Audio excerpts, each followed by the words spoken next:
Okay, boys and girls, you should recognize this book. This is our Pennsylvania book from Social Studies. You all have one in your desk at school, but I brought one home.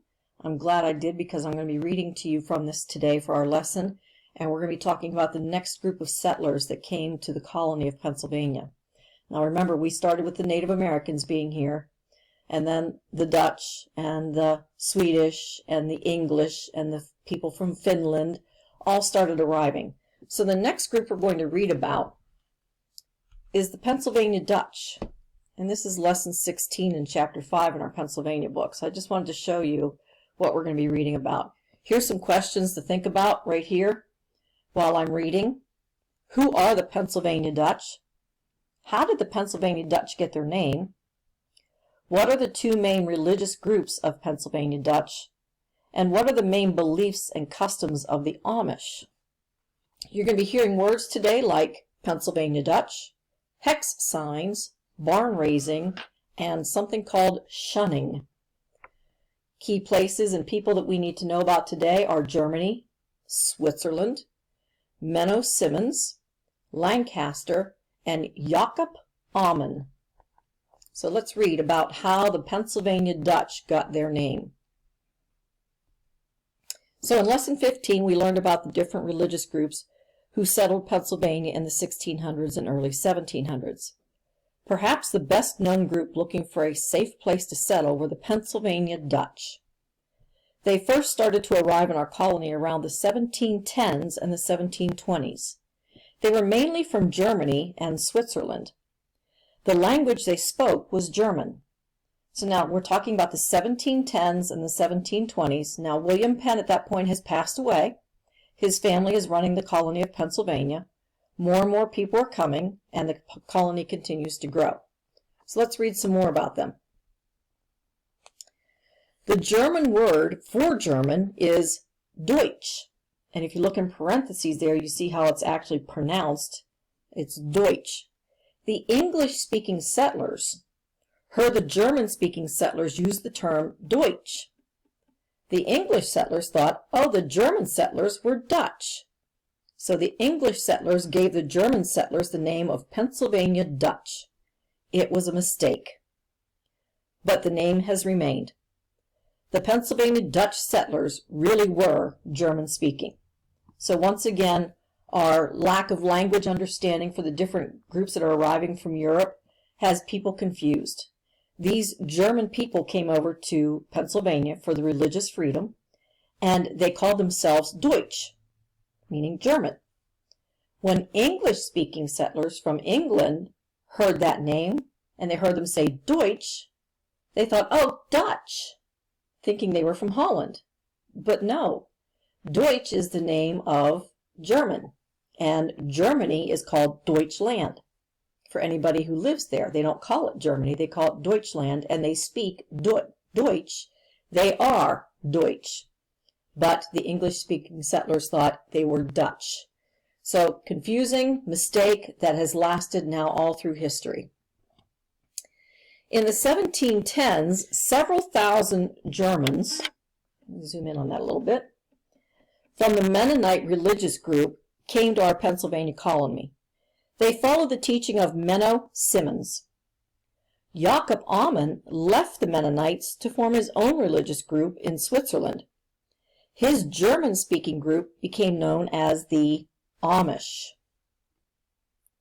They moved to our colony in the 1720s. By 1750, one-half the population of Pennsylvania was made up of Pennsylvania Dutch. And again, two groups following two different men here, all from the Mennonite religion. They all started off as Mennonites while they were in Germany. But then Jacob Amen broke away from that church, left the Mennonite church, and formed his own church similar to the Mennonites and called them Amish. So the Pennsylvania Dutch people were either Mennonite or Amish. Let's keep reading.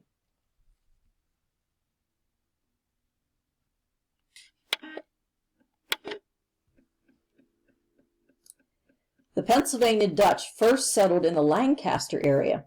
Today, they are still doing well in Lancaster and other rural parts of Pennsylvania.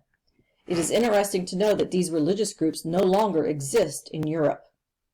Today, there are more than 70,000 Amish people in the United States and Canada. The oldest and second largest community is located in Lancaster County. There are large communities in Ohio, Indiana, and Ontario, Canada. All of these places are good farming regions. 8 out of 10 Pennsylvania Dutch live in Pennsylvania. So think about that. The Pennsylvania Dutch are still here today. They are no longer in Europe. All of them that were in Europe had migrated here, and they settled in Pennsylvania. That's why they were called the Pennsylvania Dutch. Now, some of them moved on to Ohio and Indiana, and even up into Canada. But if you look at that last statistic, 8 out of 10 Pennsylvania Dutch still live in Pennsylvania. So the biggest group of Amish people are right here in Pennsylvania. And Lancaster is a very well-known Amish town where most of our Amish population lives. However, we have Amish people in our area just north of here. You can see them out and about if you travel north of Evans City and Zelienople. So let's read about their differences and beliefs of the Pennsylvania Dutch. Because of their religious beliefs, most Pennsylvania Dutch in the United States can be placed into 2 main groups. One is the Mennonites, who live life as most of us do today. They drive dark-colored cars. They are best known for the colorful designs placed upon their barns. These designs are called hex signs. To put a hex on someone is to wish him or her bad luck. It was commonly thought that hex signs were placed on barns to protect the people from a hex. This is not so. The hex sign is simply a colorful design placed upon the people's barns. They do not believe in putting these objects on the walls of their homes. The other religious group is divided into the Old Order Amish and the Team Mennonite. They do not decorate with hex signs. In fact, let me move over here. Here's a picture of a man painting a hex sign on a barn. In fact, they do not believe in decorating anything because they have a simple life and do not believe in war. They are called the plain people or the gentle people. The best known among the plain people are the Amish. To the Amish, their religion is a way of life. You could study about the Amish in the 1720s or study about them in the 2000s. They hold the same beliefs now as they did back then. For example, they dress in the same style clothing as they did over 275 years ago. The Amish have helped to save a rural lifestyle that was common in the 1700s. As a result, most Amish are dairy farmers. Most crops are raised for the family and the dairy herd. However, some Amish people raise tobacco as a cash crop. They make money from selling the tobacco. So we have this group of people known as the plain people. They're the Amish. And if you would study them, if you would have seen them back in the 1700s and you see them today, they look exactly the same. They haven't kept up with technology, with clothing styles, with food, grocery shopping. None of that has changed for them. They live off of their farm. They still believe the same beliefs they had in the 1700s. So to them, life is the same as it was 275 years ago. Meanwhile, all around them, we are living. We have changed since the 1700s, haven't we? We've come a long way since then, with everything from transportation to communication to food, social life, housing. Everything's changed for us, but their lifestyle remains the same. Down at the bottom here it says, the Amish believe that the outside world is wicked and evil. They must live apart from it.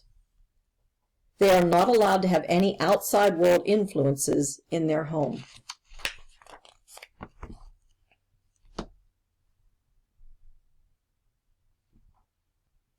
They are not allowed to have TVs, radios, telephones, electricity, furnaces, or computers.